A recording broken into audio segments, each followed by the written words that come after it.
오늘 본문 말씀을 바리새인들의 외식을 책망하신 예수님이란 제목으로 함께 말씀을 나누도록 하겠습니다. 오늘 본문 말씀은 저희들이 크게 두 단락으로 나눠서 보고자 합니다. 첫 번째 단락은 37절에서 41절 말씀으로 영적 깨끗함을 위해 무엇을 버리고 무엇을 실천해야 하나요? 키워드는 정결, 겉과 속, 탐욕과 악독, 구제입니다. 오늘 본문 말씀을 보기에 앞서서 우리가 바리새인들과 예수님의 관계가 어떠한지를 다시 한번 살펴봤으면 합니다. 우리가 앞서 누가복음 말씀을 통해서 확인한 것도 또 다른 복음서 말씀을 통해서 확인한 것도 동일한 내용이 나타나는데 그것이 무엇이냐면 유대 지도자들과 예수님과의 사이는 좋지 않았습니다. 왜 좋지 않았습니까? 요한복음에 좀 더 직접적으로 나타나는데 예수님 때문에 그들의 죄가 드러나기 때문입니다. 빛으로 오신 예수님께서 그들의 어둠을 비치자 사람들이 깨닫지 못했던 그들의 어두움이 드러난 겁니다. 그들의 죄가 드러난 거예요. 그들의 외식이 드러난 거였습니다. 하나님 믿는 사람이라면 하나님의 백성이라면 하나님의 복음의 빛이 말씀의 빛이 들어와서 그들의 죄가 드러나면 회개해야 되는데 이스라엘 지도자들은 어땠어요? 오히려 회개하지 않고 더욱더 깊은 어둠으로 들어갑니다. 깊은 어둠으로 들어간다는 것은 그로 인해서 그 빛으로 인해서 그들이 더 많은 죄를 짓게 된다는 거예요. 지금 바리새인들 유대 지도자들이 어떤 죄를 지었습니까? 안식일 날 하나님께 예배드리고 복과 거룩으로 채우기보다는 예수님을 어떻게 해야 죽일 수 있을까? 예수님을 어떻게 넘어뜨릴 수 있을까? 시험하면서 죽이려고 했어요. 그것은 죄를 짓는 것입니다. 그래서 하나님의 말씀의 빛이 왔을 때 회개하지 않는 사람들의 특징이 무엇이냐면 죄를 더하는 거예요.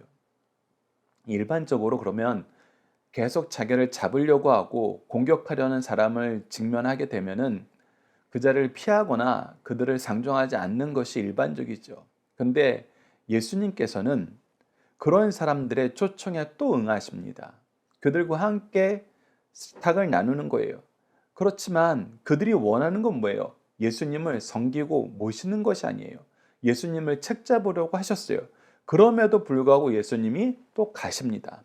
가셨던 이유는 무엇일까? 여기서 우리가 중요한 우리 신앙의 태도를 점검해 볼 수 있습니다. 우리가 이 내용은 사도행전에서도 볼 수 있는 것인데 물론 상황은 좀 다릅니다.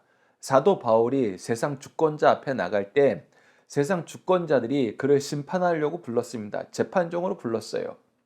물론 거기서는 사도 바울이 자발적인 의사를 표현하는 공간은 아니었어요. 하지만 그 자리를 뭐 하는 자리로 만들었습니까?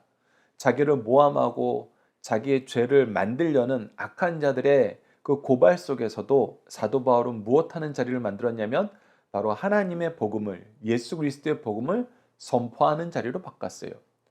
그래서 참으로 우리가 디모데에게 사도 바울이 얘기했던 것처럼 때를 어떤지 못 어떤지 복음을 전파하라는 그 내용, 그것이 바로 예수님이 제자들에게 가르쳐준 모습이었거든요.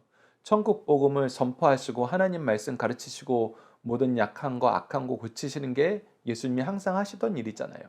그처럼 예수님은 자기를 공격하고 자기를 책잡으려는 이 바리새인들과 긴장 관계에 있었지만 할 수만 있으면 그들에게도 무엇을 전하고 싶었어요? 하나님의 말씀을 전하고 싶었어요. 할 수만 있다면 그들에게 계속 빛을 비춰주고 싶으신 거예요. 그것이 바로 예수님의 사랑입니다.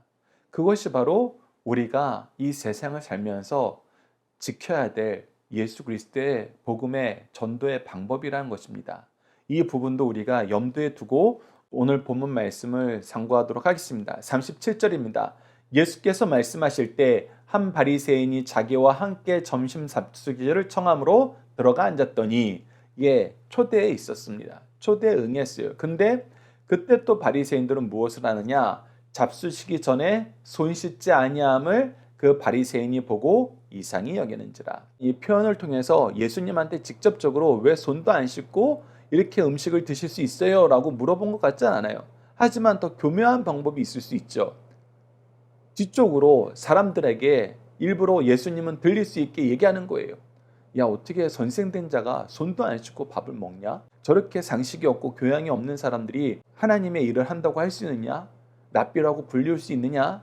너희들은 어떤 사람을 도대체 따르는 것이냐? 이렇게 얘기할 수 있다는 것이죠. 그것이 도리어 훨씬 더 예수님을 향한 공격적으로 효율적일 수 있습니다. 왜요? 사람들이 동의할 수 있는 부분으로 사람들을 설득하는 거거든요. 예수님하고 멀어지게 하려는 거예요. 그래서 이것이 단순히 정말 혼자서 궁금해했는지 아니면 이 상황을 이용해 가지고 예수님을 더 교묘하게 공격하려 했는지 그거는 알 수가 없어요. 그러나 예수님은 이 일을 통해서 하나님의 말씀을 선포하는 계기로 삼으셨다는 것은 이어서 나오는 말씀을 통해서 확인할 수 있습니다. 39절 말씀을 봅시다. 주께서 이르시되 너희 바리새인들은 지금 장과 대접의 겉은 깨끗하나 너희 속에는 탐욕과 악독이 가득하도다. 너희 겉에 깨끗한 것은 열심히 지키는데 왜 너희들의 영적인 내적인 깨끗함에 대해서는 깨끗하려 하지 않고 그 더러운 상태가 뭐예요? 탐욕과 악독이 가득한 그 상태를 내버려 두느냐라고 얘기하는 거예요. 그 근거가 되는 게 무엇이냐면 40절입니다. 어리석은 자들아 겉을 만드신 이가 속도 만들지 아니하셨느냐? 야 이놈들아 하나님께서 너희들의 속과 겉을 다 창조하시고 분명히 겉의 모습도 중요하지만 속의 모습도 중요하다는 하나님의 기준을 너희들에게 제시하지 않았느냐? 바리새인들아 너희들이 성경 교사로서 율법을 맡은 자로서 하나님의 말씀에서 그 내용을 찾지 못하느냐? 그래서 너희들이 속에 있는 더러운 것, 악독과 탐욕이 씻기지 않은 것이 어떻게 보이느냐? 41절. 그러나 그 안에 있는 것으로 구제하라. 그리하면 모든 것이 너희에게 깨끗하리라. 하나님께서 너희들에게 주신 물질은 하나님의 뜻대로 쓴다면은 너희들이 많이 받은 것으로 연약한 사람들을 돌보는 것인데 너희들이 그 일은 하지 않고 도리어 뭐 했다? 탐욕과 악독으로 가득 찼다. 이 얘기는 뭐예요? 물질을 가지고 나를 높이는 데 쓰고 있다는 것입니다. 내가 원하는 것을 성취하면서 하나님의 뜻이 아니라 나의 뜻을 이루는 데 쓰고 있다는 거예요. 이게 굉장히 중요한 말씀입니다. 물질을 우리가 어제 말씀을 통해서도 확인을 했지만 하나님께서 주시는 거예요. 우리에게 시간도 재능도 물질도 하나님이 하나님의 기뻐하신 뜻 안에서 우리에게 주세요. 그 우리가 받은 것은 하나님께서 우리에게 거저 주신 은혜로 알고 하나님의 영광을 위해서 사용해야 돼요. 그것이 우리가 가져야 될 가장 중요한 삶의 태도입니다. 그런데 이 은혜로 주신 것을 하나님의 은혜 안에서 감사함으로 하나님 앞에 순종함으로 쓰기보다는 뭐한 거예요? 이것으로 어떻게 하면 내가 원하는 것을 더 빨리, 더 높이 얻을 수 있을까? 탐욕의 도구로, 악을 행하는 도구로 사용하고 있다는 것입니다. 그것을 어찌하여 깨닫지 못하느냐고 말씀하시는 겁니다. 우리가 함께 묵상할 말씀을 통해서 이 내용을 좀 더 보도록 하겠습니다. 잠언 4장 23절에 이렇게 기록되어 있습니다. 모든 지킬 만한 것 중에 더욱 내 마음을 지켜라. 생명의 근원이 이에서 남이니라. 우리의 마음의 중심이 중요하다는 것입니다. 하나님을 향하여 있느냐? 우리가 어제 말씀을 나눴던 것처럼 하나님의 빛이 우리에게 있다는 것은 이 빛을 통해서 사는 거예요. 이 빛으로 행동하는 것입니다. 그것이 바로 우리가 하나님과 동행하는 것이라 그랬어요. 그렇기 때문에 하나님과 동행하는 것, 이 빛으로 사는 것, 그것이 생명의 근원이에요. 그래서 우리 마음의 중심이 중요합니다. 사무엘상 16장 7절을 보시죠. 사람은 외모를 보거니와 나 여호와는 중심을 보시느니라. 중심을 감찰하시는 하나님께서 그것을 우리가 탐욕으로 악독으로 쓰는지 아니면 하나님의 뜻을 기뻐함으로 은혜로 섬김으로 쓰는지 하나님은 너무나 잘 아신다는 거예요. 우리 겉모습은 동일할 수 있어요. 하지만 중심은 다르다면 하나님은 중심을 보기 때문에 우리가 우리의 마음을 깨끗하게 하는 것, 하나님의 뜻에 순종하는 것, 하나님과 함께 감사함으로 나가는 것, 섬김으로 나가는 것, 이것이 더 중요하다는 것입니다. 그리고 그것은 항상 외적으로 무엇으로 나타나냐? 잠언 28장 27절입니다. 가난한 자를 구제하는 자는 궁핍하지 아니하리니와 못 본 채 하는 자에게는 저주가 크니라. 네, 하나님께서는 우리에게 물질을 주시든 시간을 주시든 재능을 주시든 주시면은 항상 무엇을 보게 하시냐면 그 주신 것을 쓸 일터를 주세요. 쓸 대상을 주십니다. 그런데 우리는 하나님이 주시면은 이것으로 내가 그동안 못했던 거 할 수 있겠네 하면서 나를 봐요. 나를 채우려고 그럽니다. 근데 그것이 틀렸다는 거예요. 하나님이 나에게 무엇인가를 주셨을 때에는 우리에게 좋은 직장을 주셨을 때에는, 우리에게 좋은 가정을 주셨을 때에는, 우리에게 좋은 재능을 주셨을 때에는 여러분들 이것을 왜 주셨느냐라고 생각할 때 내가 그동안 못 해봤던 거, 내가 그동안 하고 싶었던 거, 내 욕구를 충족시키는 거, 내 탐욕을 채우는 걸로 여러분들이 가면은 그것도 모자라요. 왜? 우리의 탐욕은 자꾸 커지는 거거든요. 그래서 쓰기보다는 더 채우려고 그래요. 더 채우는데 하나님이 그럴 때 주세요? 안 주세요. 그러니까 어떻게 해요? 뺏어서 채우려고 그래요. 그래서 우리가 지난주에 고난주간에 구속사를 따르느냐 승자 독식을 따르느냐 했을 때 그 차이가 나는 거예요. 구속사를 따를 때에는 하나님의 뜻 안에서 우리에게 주신 모든 것을 감사함으로 영혼을 구원하는 데 써요. 근데 하나님의 은혜가 왔을 때 이것을 하나님이 어디에 쓰시라고 나에게 이것을 주셨느냐, 우리가 이것을 말씀의 빛을 통해서 탐구하지 않으면, 연구하지 않으면, 관찰하지 않으면 순간적으로 무엇으로 연결되냐면 내 욕망으로 연결돼서 내 욕망을 채우려고 해요. 여러분 이것이 너무나 위험합니다. 너무나 위험해요. 특히 지도자가 되었을 때 굉장히 위험합니다. 바리새인들이 그 대표적인 모습을 보여주고 있어요. 여러분들 이스라엘 민족에서 바리새인으로 태어났다는 거 다시 한번 강조하지만 바리새인이 되는 길은 거의 대부분 어떻게 태어났냐에 의해서 결정이 돼요. 왜?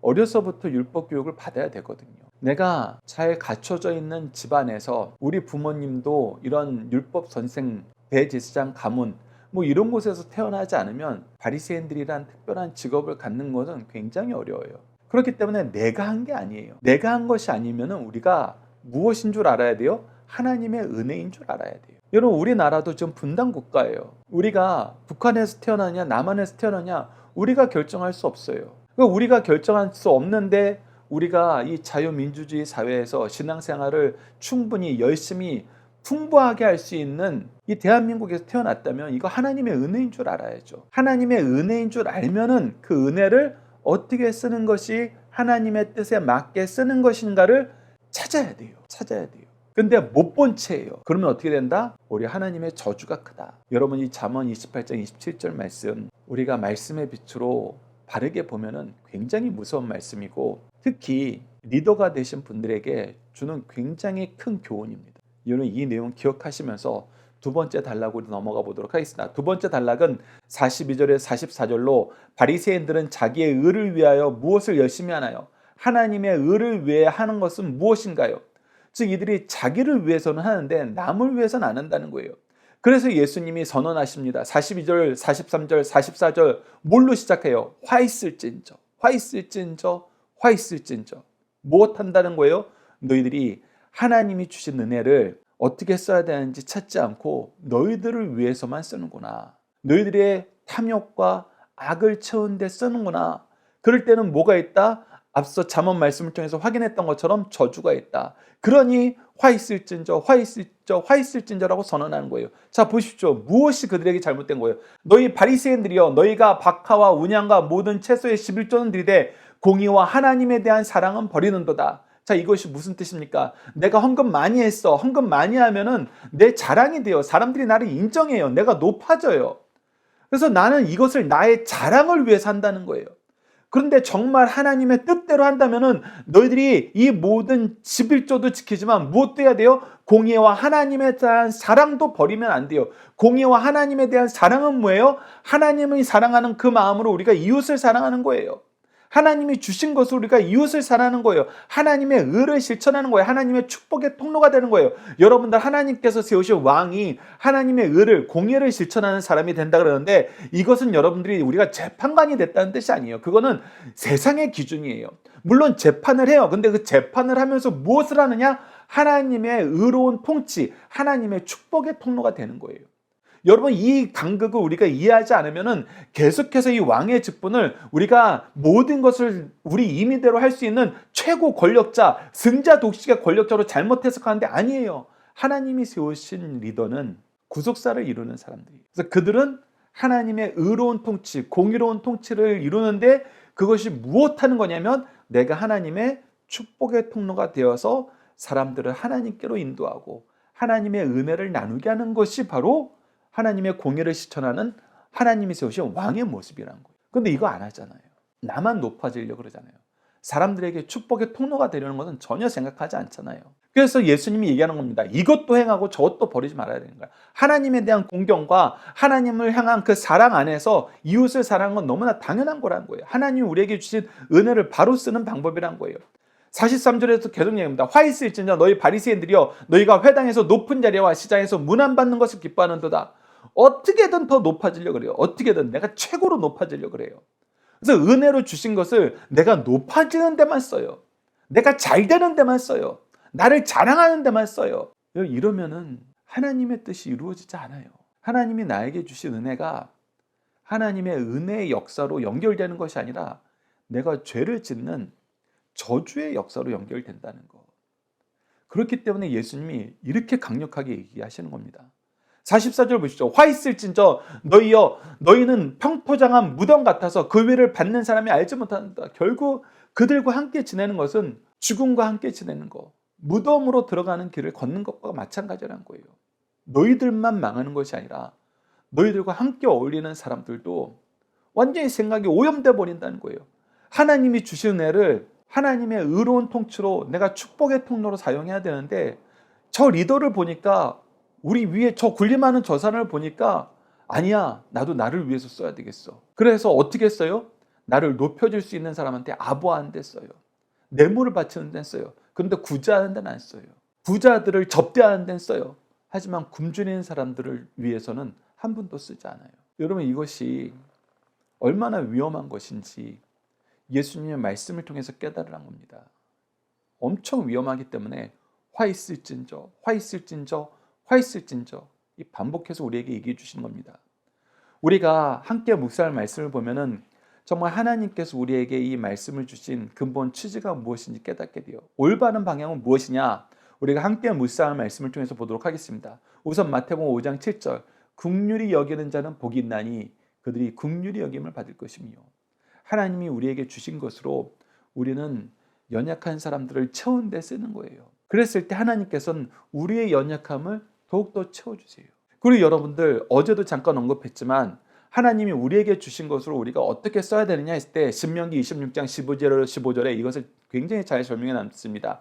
셋째 곧 11조를 드리는 해에 내 모든 소산의 11조를 내기를 마친 후에 즉 앞서 우리가 본문 말씀을 통해서 바리새인들이 박하와 온양과 모든 채소의 11조를 드리는 것 그것을 한 다음부터 하나님께서 중요하게 너희들이 또 무엇을 해야 되냐 내가 너희들에게 물질의 복을 줬는데 너희들이 충분히 추수할 수 있도록 너희들이 모든 것을 풍족히 가질 수 있도록 너희들에게 베풀었을 때 너희들이 그것에 대한 11조를 드리고 무엇 해야 되냐 내 모든 소산의 10조를 내게 마친 후에 그것을 레인과 객과 고아와 가부에게 주어 내 서금 안에서 먹고 배부르게 해라. 너를 위해서 세우는 영적인 지도자들 그들은 세상 물질을 갖기에는 어려우니까 그들을 섬기는데 그러면서 동시에 너를 방문한 객이나 네 주위에 어려운 고아와 가부는 반드시 너와 함께 이 기쁨의 잔치에 참여하게 해라. 그것이 나의 뜻이다. 그래서 너는 무엇이 된다? 너는 나의 축복의 통로가 된다. 나는 너를 통해서 어려운 사람, 연약한 사람 돕는 걸 기뻐한다. 그 모습을 가지란 거예요. 그래야 할 때 내 하나님 여호와 앞에 아뢰기를 내가 성물을 내 집에서 내어 레인과 객과 고아와 가부에게 주기를 주께서 내게 명령하신 대로 하였사오니 이것이 무엇이다? 하나님의 명령이고 나는 무엇한 것뿐이다? 순종한 것뿐이다. 내가 주의 명령을 범하지도 아니하고 잊지도 아니었나이다. 나는 이것을 잊지도 않고 이것을 범하지도 않았어요. 나에겐 이것을 지키는 것이 너무나 즐겁고 감사한 일입니다. 내가 애곡하는 날에 이 성물을 먹지 아니하였고 부정한 몸으로 이를 떼어두지도 아니하였고 나는 내가 슬플 때 나를 위로하기 위해서 내가 이것을 스스로 악을 행하기 위해서 부정한 일을 위해서 쓰지 않았습니다. 악을 행하는 데 쓰지 않고 선을 이루는 데 썼습니다. 의를 행하는 데 썼습니다. 죽은 자를 위하여 일을 쓰지 아니었고 내 하나님 여호와의 말씀을 청종하여 주께서 내게 명령하신 대로 다 행하였사오니 이렇게 행했을 때 우리가 무슨 기도를 드릴 수 있다? 자 마지막 부분 보시죠. 원하건대 주의 거룩한 처소에 하늘에서 보시고 주의 백성 이스라엘에게 복을 주시며 우리 조상들에게 맹세하여 우리에게 주신 젖과 꿀이 흐르는 땅에서 복을 내리소서. 하나님 제가 하나님의 일을 더 열심히 할 수 있도록 나에게 복을 내려서 하나님의 공의를 실천할 수 있게 하시옵소서. 제가 이 기도를 드리는 것은 우리 조상들에게 하나님께서 약속하셨던 그 약속이 있기 때문에 하나님의 율법을 지키는 자에게 복을 주시겠다는 하나님의 약속이 있었기 때문에 내가 그 말씀을 의지하여 기도하오니 저를 통해서 더 일하여 주십시오. 여러분, 복을 구한다는 것은 나 잘되게 해달라는 게 아니에요. 나를 통해서 하나님의 뜻을 이루는데 사용하여 주시옵소서. 그것이 하나님께 복을 비는 진실한 성도들의 삶의 태도예요. 여러분, 이 내용도 반드시 기억해 주시길 바랍니다. 복을 빈다는 것은 나 잘되는 것이 아니라 나를 통해 하나님의 뜻이 이루어지길 바라는, 하나님의 축복의 통로가 되길 원하는 하나님의 신실한 일꾼들의 자기 사명 고백이다. 이 내용을 여러분들 기억해 주시기 바랍니다. 계속해서 마태복음 25장 40절을 보시오. 임금이 대답하여 이르되 내가 진실로 너에게 이르노니 너희가 여기 내 형제 중에 지극히 작은 자 하나에게 한 것이 곧 내게 한 것이라. 예수님이 분명히 선언하셨습니다. 연약한 자에게 한 것이 나에게 한 것이다.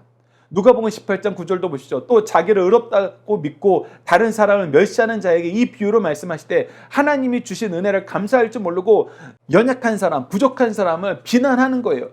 이 내용은 여러분들 자기를 자랑하는 바리새인들과 회개하는 세리에 대한 예로 예수님께서 비유로 말씀해 주신 거예요. 누가 회개하는 거냐는 거예요. 누가 하나님 앞에 무릎 꿇고 하나님의 은총을 받을 수 있냐는 거예요. 회개하는 자가, 무릎 꿇는 자가, 하나님께 항복하는 자가 복되다라는 거 이미 구약 성경을 통해서도 확인이 되는 거란 거예요. 야고보서 4장 12절은 굉장히 중요한 말씀입니다.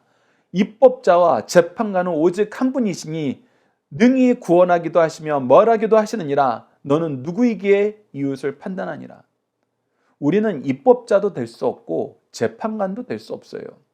다시 한번 얘기합니다. 우리가 왕이라는 것은 우리가 모든 권한을 가지고 우리 임의대로 할 수 있는 세상적인 의미로 왕을 여러분들이 생각하시면은 성경적으로는 완전히 틀린 거예요. 그거는 악한 사람들이에요. 성경에서 얘기하는 왕은 다시 한번 강조합니다. 입법자도 재판관도 아닌 통로예요. 일꾼이에요. 그래서 우리는 감사함으로 나눌 뿐이고 감사함으로 초대할 뿐이에요. 무엇으로? 하나님의 말씀으로, 하나님을 향한 예배로, 하나님의 복과 고룩이 넘치는 교회로. 그래서 구약 열왕기상하 역대상하에서도 누가 선왕이고 누가 악한 왕이냐, 하나님께로 나아가는 길을 평탄하게 한 사람은 선한 왕이었고 하나님께로 나아가는 길을 굳게 하는 자들은 악한 왕이었어요. 그래서 우리가 2024년에 강성성경연구원 교회를 시작하면서 표로 삼은 것이 바로 그거예요. 우리는 하나님께로 나아가는 길을 굳게 하는 사람들이 되는 것이 아니라 주께 나오는 길을 평탄하게 하는, 예배의 길을 평탄하게 하는 교회가 되자. 그런 성도가 되자. 여러분들도 이 표 내용을 기억하시면서 우리는 재판관이 아니에요. 우리는 승자 독식을 하면서 모든 것을 임의로 하는 입법자들이 아니에요. 그것은 오직 하나님 한 분이에요. 우리가 그 자리를 차지한다는 것은 우리가 하나님보다 높아지겠다는 뜻이에요. 하나님의 종이 되어서 하나님보다 높아지려는 태도를 취한 사람들을 우리는 뭐라 그래요? 악한 사람들이라고 합니다. 이 내용을 여러분들 기억하시면서 오늘 본문 말씀을 통해서 징계의 길로 가지 않으시고 은혜의 길로 가시는 하나님의 거룩한 백성, 하나님의 의를 이루는 하나님이 세우신 왕이 되시는 삶을 사시길 간절히 기도합니다. 자, 중심사상 하나씩 보도록 하겠습니다. 예수님은 성도들이 대적들의 초청을 받을 때 어떻게 해야 하는지 본을 보여주셨습니다. 주님과 바리새인들은 긴장 관계에 있어요. 그럼에도 예수님은 이들의 초청에 응하셨습니다. 이를 통해 주님의 모범을 보여주십니다. 성도들이 세상 사람들과 더불어 살아갈 때 그들과 사회적인 교제를 나누며 초대를 받아들여 식탁을 같이 해야 할 때가 있습니다. 그때 초대에 응하되 성도는 그들의 범죄에 동참하거나 경박한 세상적 쾌락을 함께 나누어서는 안 됩니다. 그들에게 갈 때 반드시 그리스도의 정신으로 가야 합니다. 주님께서는 초청받은 그곳에서도 죄는 책망하시고 죄를 간과하지 않으셨다는 사실을 기억해야 됩니다. 우리는 세상과 짝하거나 세상과 서로 이용하는 관계가 되려고 만나는 거 아니에요. 그곳에서도 복음을 전하고 하나님의 말씀으로 새롭게 하기 위해서 가는 것입니다. 두 번째, 그리스도에는 모든 일에 균형 잡힌 삶을 살아 본을 보여야 된다는 것입니다. 바리새인들은 성경 중심의 의식적인 율법에 있어서는 지극히 작은 것까지도 철저하게 지켰으나 신앙의 제일의 원리인 공의와 하나님에 대한 사랑은 철저하게 무시했어요.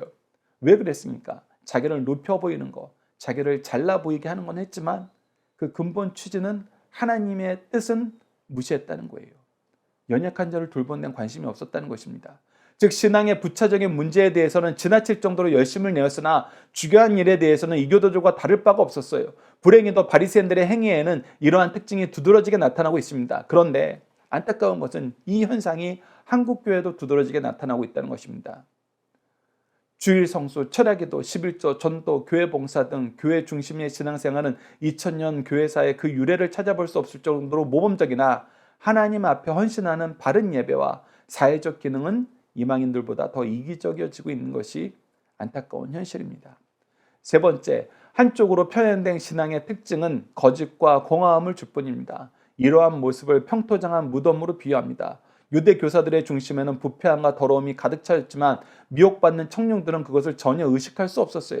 순결한 교리를 가지고 있는 것으로 고백하고 다른 사람들에게 자유를 약속하지만 정작 본인들은 부패함과 세상 정욕의 종로로 타고 있었어요. 이는 마치 현대사에 그려놓은 말씀 같습니다. 이 말씀을 들 때 어찌 긴장하지 않을 수 있습니까? 겉과 속, 말과 행동이 일치된 삶이 신앙인의 참 모습임을 우리에게 보여주고 있습니다. 우리 자녀들과 함께하는 기도 훈련 내용으로 함께 기도하시도록 하겠습니다. 우리를 은혜 가운데 부르시고 일꾼 삼아 주신 하나님, 예수 그리스도의 복음으로 은혜를 경험하게 하시고 그 안에서 은사와 직분과 사명을 감당하게 하심을 감사합니다. 우리가 이 은혜로 먼저 되어서 부모가 되고 리더가 되었는데 우리는 은혜의 통로가 되고 복음의 기쁨을 전하는 삶을 살기보다는 재판관이 되어 비난과 비판을 통해 자기의만 드러냄을 용서해 주소서. 우리의 예배와 모든 삶이 하나님의 의와 사랑으로 채워지게 하시고 우리에게 주신 시간과 재능과 물질 모두 하나님이 은혜로 주심을 알고 시간으로 구제하고 재능으로 구제하고 물질도 구제하여 생명을 살리는 예배와 인생을 살도록 도와주소서. 예수님 이름으로 기도드립니다. 아멘.